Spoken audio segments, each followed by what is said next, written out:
How to support a dyslexic from ages 13 to 18 years.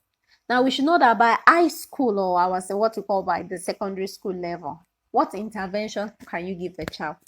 A child that has been going to school for how many years? For like 9 years. The child has been abused academically. The child is even seeing the child himself or herself as, I don't think I'm cut out for school. Let me just get done. Let me endure this and probably go and learn a vocation or something like that. The child is not even seeing the best in him or her. The child has not been able to discover the greatness that is in him or her. And all the child is saying is that I'm a failure. If I can fail in school, what thing can I be good at? That is not true. No one is a non-entity.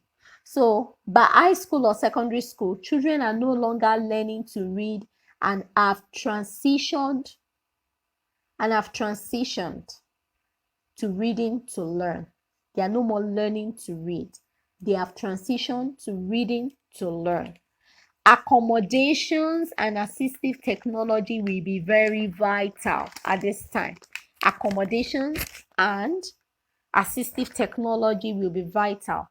Emotional support may be required.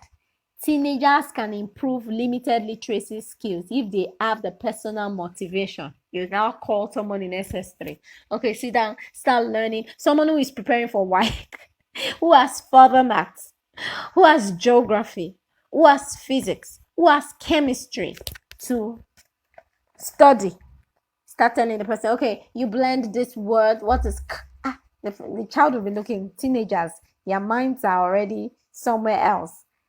What do I need this for? This further maths, I'm struggling with further maths. This is not what I want. So at this point, it's very important for them to be given what? Support. So teenagers can improve limited literacy skills if they have the personal motivation. Maybe they are motivated that, okay, I want to even learn this thing. I want to do better. But you don't force them. You can take, even when you're forcing them, you can take what? The donkey to the river. But you cannot force the donkey. You cannot force the donkey to take some water. Now, the child can even be there and say, oh, yeah, I'm getting it. And the child is not getting it. Because now the child is already independent. Now, however, the demands of school, work, preparing to pass exams, sports, and other extracurricular activities typically take priority, leaving little time for intensive tutoring. They've transitioned. Their mind is somewhere else. Maybe they are more interested in sports. They prefer to be, they don't want to be reminded that they do not know how to do this thing. So they will devote their time into things they enjoy doing. Just keeping up with the pace of general classwork is likely to be a struggle. So support should focus upon providing accommodations and assistive technology with study skills. The accommodations are similar to those that 8 to 12-year-olds need. That's just a repetition. But the most important thing to help them is to give them emotional support. Many people have been academically abused, academically battered. Self-esteem is frequently damaged. Emotional support and encouragement is very important. Remember Professor Chrissy Mafidon. What did Professor Chrissy Mafidon do? Most of these dyslexic, they are empathetic, or let me not say dyslexic, neurodivergent. When they invited this man from the UK, probably they were saying, oh, the best graduating students were going to get the award, scholarship to go into Oxford University and become world movers and world shakers. And this man, Professor Chrissy Mafedon, is neurodivergent. He thinks outside the box. He knows the empathy. He knows what it feels like. They say experience is the best teacher. What did he do? He gave them emotional support. There's nothing as fantastic as that. Giving the worst graduating students, you understand, scholarship to go and study in one of the best universities in the world. And can you imagine what that will do to their self-esteem? Those ones. And he said he would make genius out of them. What will they? Every of that thing, or every of the good things they've suppressed, just that man's belief, faith in them alone will awaken it. It will be more like they came alive. They've been dead. Some of them, maybe during that convocation, might be even thinking, in the labor market, what will my hope be? I have nothing to do. So it's very important to give emotional support. Emotional support is very good. Some of them have been so traumatized at home. They've been called names in school. They've been called names. Their mates see them. I don't want to have anything to do with this Olojo or anything. No. So give them emotional support. Encourage self-advocacy. Teenagers have to understand what kind of things that are helpful to them, recognize their own strengths and weaknesses, then become self-advocates. This is the reason I like when I want to talk to people, I give instances of those people that were regarded as non-entities who became, world movers, world shakers, pace setters, trailblazers. They became things like that. So let them become self-advocates. One day I told my students that I said, since dyslexia, nobody knows about it. Why don't you, when they say present something in school, tell them about dyslexia?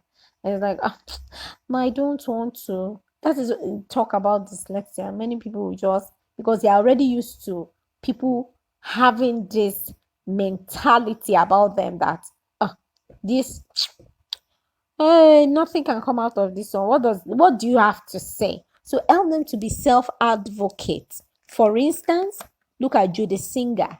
She's the one that coined neurodiversity, coined the categories of neurodiversity: neurotypical, neurodivergent. She was advocating for herself. That the fact that she has autism does not mean she's a nobody. We have Sienna Castellon. This neurodiversity week we talked about, she was the one who brought about the neurodiversity week. She has autism, she has dyspraxia, she has dyslexia, and she's now an advocate. She's a campaigner against anti-bullying and all this. So teach them to be self-advocates. And this Sienna Castella that we are talking about, she started as a teenager in 2015. So that is it. Then encourage them to speak to their teachers so they can explain the accommodations and assistive technology that they need. In Nigeria, maybe abroad, this will work. In Nigeria, where the teacher is the master, the school hardly listens to parents, or when they try to explain, many people feel that you are teaching us how to do our job. Are you trying to say we do not know better? So it's very important for us to give each other, one another, listening ears. It's good for us to provide assistive technology. We have to keep up with written notes. Smart pens can be used to record spoken lessons for this team, for teenagers. Transcribe the audio into digital text. Organize and search for keywords. Same accommodation is similar to those given to 8 and 12. Then, what do we say? Accommodations should not take the place of intervention. It's possible for those that are motivated to take both intervention and accommodation. You have to give them side by side. But for those ones that are not motivated, you can only support them by giving them these accommodations. Now, when writing for them, do not penalize the students for lack of punctuation and misspelled words. They are really trying. They are making attempts. I must say this, the best math teacher that is working with me presently in our tutoring service is dyslexic and is doing well, is doing great in math. Is doing wonders. So another thing we can do is, I tell everyone, either you are a neurotypical or a neurodivergent, make your passion your profession. The world is looking for people who are passionate. When your passion becomes your profession, work automatically becomes play. Let them go for what they want to do. A mother who is a doctor once called me and told me that her child is dyslexic, explained everything about dyslexia to me, about that child to me, and I was trying to counsel her. And she said the boy said he wants to be a scientist, and she's been looking at the child that you can't be a scientist with the way you're feeling in school. It's not true. Albert Einstein, scientist. Thomas Edison, scientist. Elon Musk, scientist. Steve Jobs, scientist. What we need to do is to support them and stop making children, learners, people, fall out of school, or what do we drop out of school just because school cannot accommodate them. Everybody will not get that chance, might not be lucky like Thomas Edison, Albert Einstein, Michael Jones from the movie Michael. Everybody wouldn't be, but we can support them so that they can be